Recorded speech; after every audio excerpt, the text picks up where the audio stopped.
Hello प्यारे दोस्तों, आप सभी को एक बार फिर से इस YouTube channel SLD educational academy पर स्वागत है। तो चलिए हम लोग आज जो है वो लेक्चर को आगे की ओर कंटिन्यू करेंगे।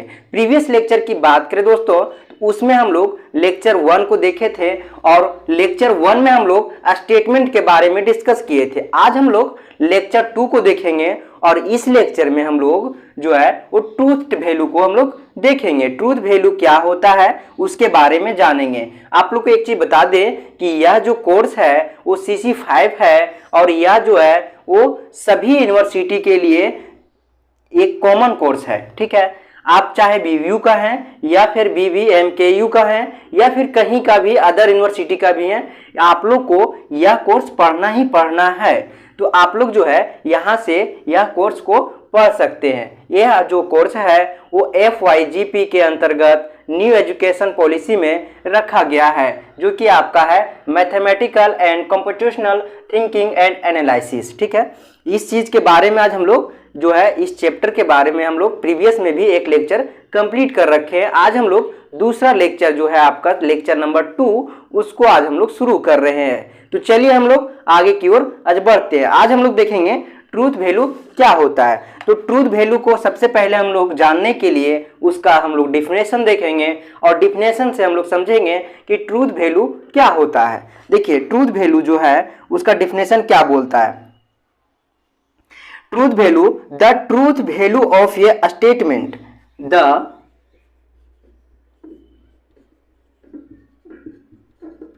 Truth value of a statement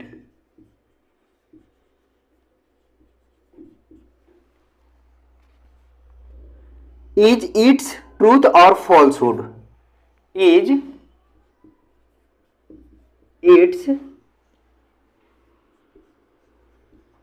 truth or falsehood। ठीक, ट्रूथ वैल्यू जो है वह एक स्टेटमेंट है जो हमें यह बताता है कि जो स्टेटमेंट है वह ट्रू है या फॉल्स है। ठीक है, आगे हम लोग देखेंगे। बोल रहा कि we say that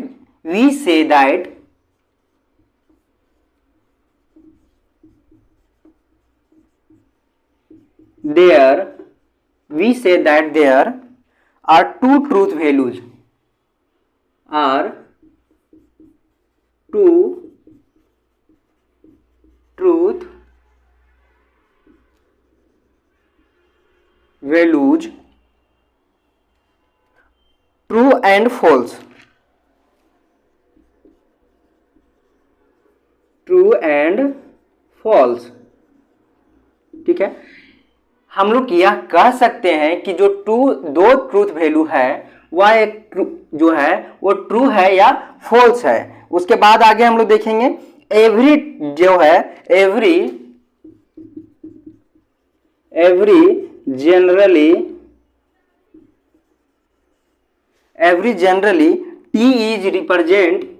T is used. ठीक है, T is used for true.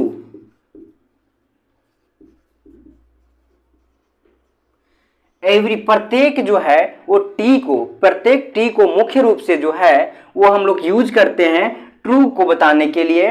और फॉल्स जो है एफ जो है एंड एफ जो है F is used for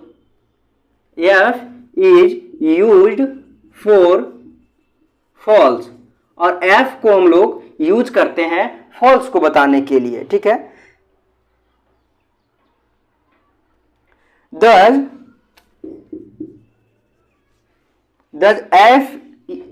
if a statement is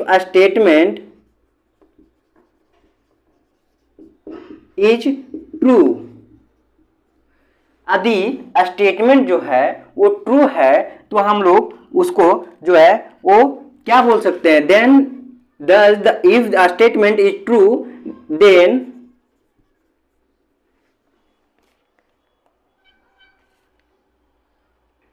then its truth। ठीक है, यदि जो स्टेटमेंट है ट्रू है तो वह ट्रूथ है। और ट्रूथ को हम लोग क्या से इंडिकेट करते हैं, क्या से रिप्रेजेंट करते हैं, तो ट्रूथ इज टी, ठीक है। ट्रूथ के जगह पे यदि स्टेटमेंट जो है ट्रू है देन ट्रूथ है, और ट्रूथ है तो उसको हम लोग टी से भी रिप्रेजेंट कर सकते हैं। And if statement is false, ठीक है, यदि स्टेटमेंट फॉल्स है देन इट्स फॉल्सहुड, ठीक है। फॉल्सहुड इज ईएफ, ठीक है।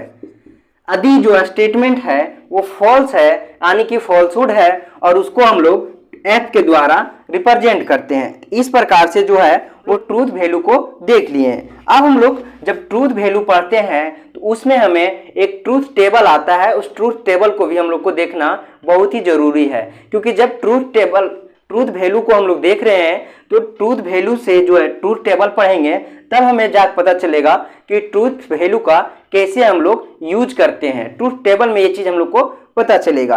तो चलिए हम लोग अब जो है वो ट्रूथ टेबल की ओर बढ़ते हैं। ट्रूथ वैल्यू देख लिए, अब हम लोग ट्रूथ टेबल की ओर बढ़ेंगे।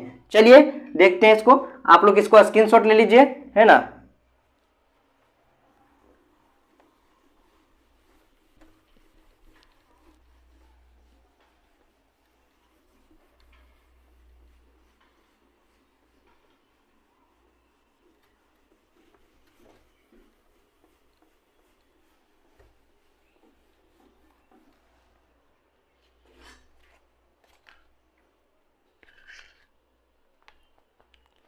ट्रूथ वैल्यू को हम लोग देख लिए, अब हम लोग ट्रूथ टेबल को देखेंगे। ट्रूथ टेबल, ठीक है। चलिए हम लोग अब ट्रूथ टेबल का जो डिफिनेशन है उसको हम लोग देखते हैं, है ना। तो ट्रूथ टेबल का जो डिफिनेशन है वो क्या बोलता है, ये ट्रूथ टेबल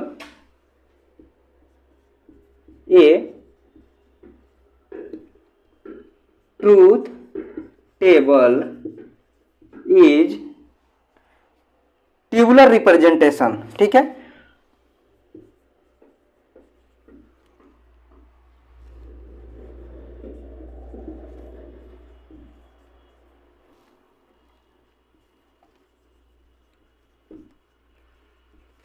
एक जो ट्रूथ टेबल होता है वो जो होता है वो टेबुलर रिप्रेजेंटेशन होता है, F tabular representation of all the combinations of value for input, ठीक है, of all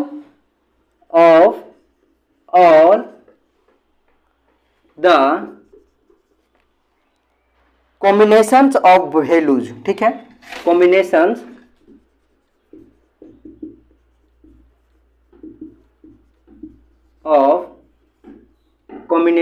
of values for input and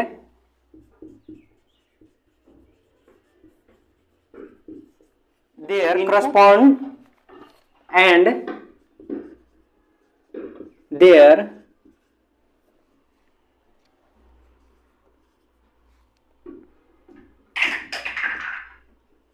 corresponding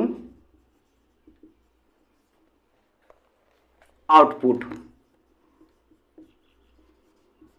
देखिए इसको हम लोग समझने का प्रयास करेंगे।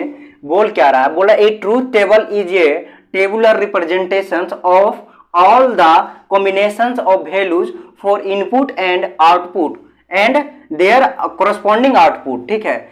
इनपुट और जो कोरस्पॉन्डिंग आउटपुट होता है उसके वैल्यूज का कॉम्बिनेशन का जो है वो टेबुलर रिप्रेजेंटेशन को हम लोग जो है वो क्या बोलते हैं, ट्रूथ टेबल बोलते हैं, ठीक है। देखिए एग्जाम्पल से हम लोग इसको समझेंगे, अन्यथा फिर दूसरे वर्डों में इसको हम लोग समझें, दूसरे शब्दों में इसको हम लोग अगर समझें तो इसका डिफिनेशन क्या होता है उसको भी हम लोग देख लेते हैं। इन अदर वर्ड, ठीक है, एक दूसरा जो इसका डिफिनेशन है उसको भी हम लोग समझते हैं। इन अदर वर्ड्स, ठीक है, दूसरे शब्दों में, दूसरे भाषा में अगर बोला जाए तो ट्रूथ टेबल जो है वो क्या है, ट्रूथ टेबल is indicating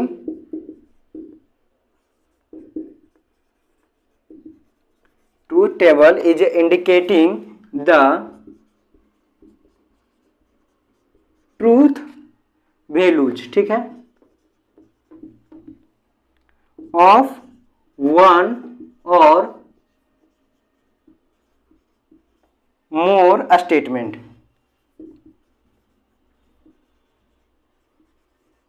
देखिए बोल क्या रहा है, बोला इन अदर वर्ड, दूसरे शब्दों में अगर हम बोले तो ट्रूथ टेबल क्या होता है। देखिए ट्रूथ टेबल जो होता है एक इंडिकेटिंग होता है क्या, ट्रूथ वैल्यू का। ट्रूथ वैल्यू का जो होता है एक से अधिक से स्टेटमेंट जो होता है, एक या अधिक स्टेटमेंट का जो है वो ट्रूथ वैल्यू का जो है इंडिकेटिंग होता है ट्रूथ टेबल, ठीक है। ट्रूथ टेबल में हम लोग जो है वो स्टेटमेंट जो है एक से अधिक स्टेटमेंट का जो ट्रूथ वैल्यू आता है उस ट्रूथ वैल्यू को हम लोग ट्रूथ टेबल के मदद से रिप्रेजेंट करते हैं यानी इंडिकेट करते हैं, ठीक है। वही चीज इसमें बोल रहा है। देखिए एग्जांपल से हम लोग समझते हैं क्या है इसका स्टेटमेंट। देखिए जैसे कि मान लीजिए 1 है आपका truth table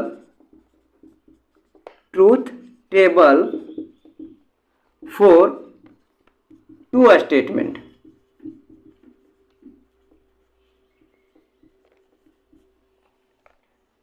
P and Q, ठीक है। पिछले लेक्चर में हम बताए थे कि जो स्टेटमेंट है उसको हम लोग किससे रिप्रेजेंट करते हैं, जनरली जो है P एंड Q से रिप्रेजेंट करते हैं, यानी कि P Q R से रिप्रेजेंट करते हैं। तो देखिए यहाँ पे क्या बोला है, truth table for 2 statement. Truth table जो है 2 स्टेटमेंट के लिए P एंड Q के लिए देखेंगे। तो देखिए ये आपका जो है वो आपका इस प्रकार से कुछ टेबल बनेगा, ठीक है। ये आपका 2 है वो P है एंड Q, 2 आपका स्टेटमेंट है, इसका ट्रूथ टेबल बनेगा। देखिए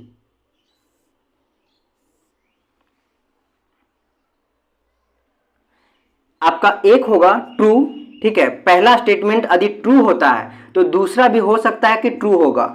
अगर पहला स्टेटमेंट ट्रू है तो दूसरा स्टेटमेंट हो सकता है फॉल्स होगा। पहला स्टेटमेंट फॉल्स है तो दूसरा स्टेटमेंट ट्रू हो सकता है, और अगर पहला स्टेटमेंट फॉल्स है तो दूसरा स्टेटमेंट भी फॉल्स हो सकता है। तो इस प्रकार से 2 स्टेटमेंट है तो ये कंडीशन 4 कंडीशन जो है आप लोग के सामने 4 कंडीशन जो है वो बन के निकलता है, यानी कि 4 जो है वो टेबल निकलेगा, आपका ट्रूथ टेबल बन सकता है आपका 2 स्टेटमेंट में। तो इस प्रकार से हम लोग इसको देख लिए, अब ट्रूथ टेबल को देख लिए। अब हम लोग आगे बढ़ेंगे और कॉन्केटिव्स के बारे में देखेंगे। कॉन्केटिव्स क्या होता है, यानी कि जो है वो 2 स्टेटमेंट को किसी जो है वो सिंबल के द्वारा जोड़ने का कार्य जो होता है, जोड़ने का जो काम करता है सिंबल, उसको हम लोग देखेंगे कॉन्केटिव्स क्या होता है। आपका जो है अगला टॉपिक जो है वो कॉन्केटिव्स है। देखिए अभी तक जो है वो हम लोग स्टेटमेंट देखें, स्टेटमेंट के बाद जो है स्टेटमेंट, ठीक है, स्टेटमेंट देखने के बाद फिर हम लोग ट्रूथ टेबल को देखें, ट्रूथ वैल्यूज को देखें, ठीक है। अब हम लोग देखेंगे कॉन्केटिव्स के बारे में। कॉन्केटिव्स, ठीक है, जिसको हम लोग सिंबल से रिप्रेजेंट करेंगे, यानी कि सिंबल के द्वारा 2 स्टेटमेंट को जोड़ने के कैसे जोड़ा जाता है उसको हम लोग देखेंगे, ठीक है। तो चलिए हम लोग आगे बढ़ते हैं।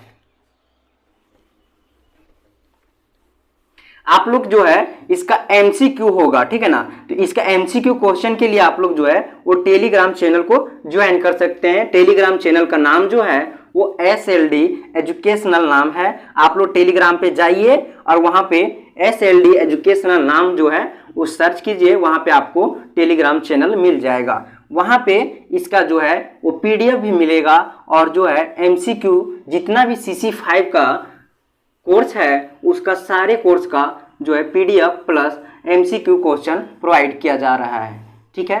तो आप लोग ज़्यादा से ज़्यादा जाके वहाँ पे जुड़ें और जो है लाभ लें। चलिए अब हम लोग देखेंगे कॉन्केटिव्स के बारे में।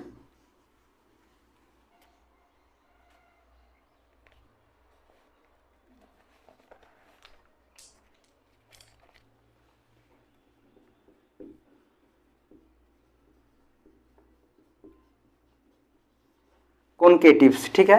देखिए कॉन्केटिव्स जो होता है वो मुख्य रूप से 4 टाइप्स का होता है, ठीक है। देखिए कौन कौन सा होता है। सबसे पहले हम लोग इसी को देखेंगे।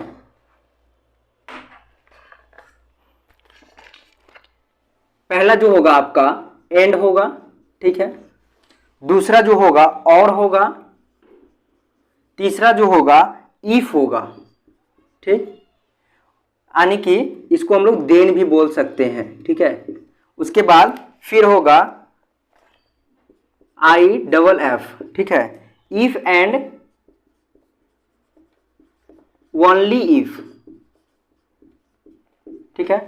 ये होगा आपका कॉन्केटिव्स, ठीक है। इसको हम लोग बेसिक लॉजिक भी बोलते हैं। इसको जो है वो बेसिक लॉजिक कॉन्केटिव्स भी बोल सकते हैं, ठीक है। ये हो गया आपका बेसिक लॉजिक कॉन्केटिव्स। ये आपका 4 हुआ। और इस चारों का जो है वो सिंबल क्या होता है उसको देखिए, सिंबल, ठीक है। सिंबल को हम लोग देखेंगे कि क्या होता है। इसका एंड का सिंबल जो होता है वो ऐसे होता है। उसके बाद ये जो है और का सिंबल जो होता है इस प्रकार से होता है, और जो इफ का सिंबल होता है इस प्रकार से होता है। एंड इफ एंड और इफ ओनली का जो होता है, इफ एंड ओनली इफ का जो होता है वो इस प्रकार से होता है, ठीक है। ये इसका सिंबल है। अब हम लोग कंपाउंड स्टेटमेंट देखेंगे कि जब हम लोग जैसे मान लीजिए कि 2 स्टेटमेंट है, उसको हम लोग इस सिंबल एंड के सिंबल की जो है उस सिंबल से हम लोग जोड़ दिए, तब उस जो है वो जोड़ने के बाद तो कंपाउंड स्टेटमेंट बन गया। क्योंकि जब एक स्टेटमेंट था उसको हम लोग एंड की मदद से जोड़े दूसरा स्टेटमेंट को, तो ये 2 स्टेटमेंट मिलके कंपाउंड स्टेटमेंट बनाएगा। तो अब कंपाउंड स्टेटमेंट का जो नाम होगा वो न्यू नाम फॉर्मेशन होगा। तो इसमें हम लोग देखेंगे कंपाउंड स्टेटमेंट का जो नया नाम होगा वो क्या होगा। तो देखिए आपको कंपाउंड स्टेटमेंट,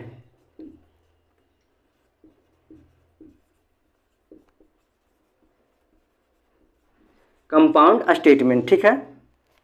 इसमें क्या होगा, अगर मान लीजिए हम लोग 2 स्टेटमेंट को एंड के सिंबल से जोड़ते हैं तो उसका जो होगा वो कंजक्शन होगा, कंजक्शन, ठीक है। उसके बाद अगर और के मदद से 2 स्टेटमेंट को हम लोग जोड़ते हैं तो डिसजंक्शन होगा, ठीक है, डिसजंक्शन। उसके बाद यदि इफ के मदद से जोड़ते हैं तो कंडीशनल स्टेटमेंट होगा।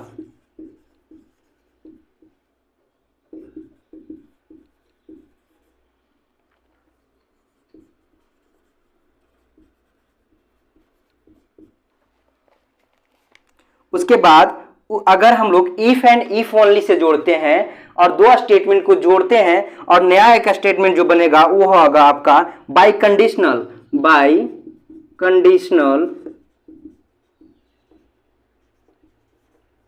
कंडीशनल स्टेटमेंट, ठीक है। ये आपका 4 जो है 4 स्टेटमेंट बनता है, ठीक है। नेक्स्ट लेक्चर में हम लोग इस चारों स्टेटमेंट जो है कंजक्शन, डिसजंक्शन और कंडीशनल स्टेटमेंट और बाय कंडीशनल स्टेटमेंट जो है ये चारों को हम लोग जो है वो डिफाइन करेंगे। और डिफाइन करने के बाद प्रत्येक का जो है वो डिफिनेशन देखेंगे। तो हम लोग मिलते हैं अगले लेक्चर में, तब तक के लिए आप लोग को बहुत बहुत धन्यवाद। अगर आप लोग चैनल पे नए हैं तो चैनल को सब्सक्राइब कर सकते हैं। दोस्तों हम जो है वो आप लोग के लिए कुछ छोटा सा एक प्रयास किए हैं, कोई बड़ी बात नहीं है। अगर आप लोग को अच्छा लगे तो आप लोग जो है इस चैनल को आगे भी फॉरवर्ड कर सकते हैं। चलिए ठीक है, फिर हम लोग मिलते हैं अगले लेक्चर नंबर 3 में।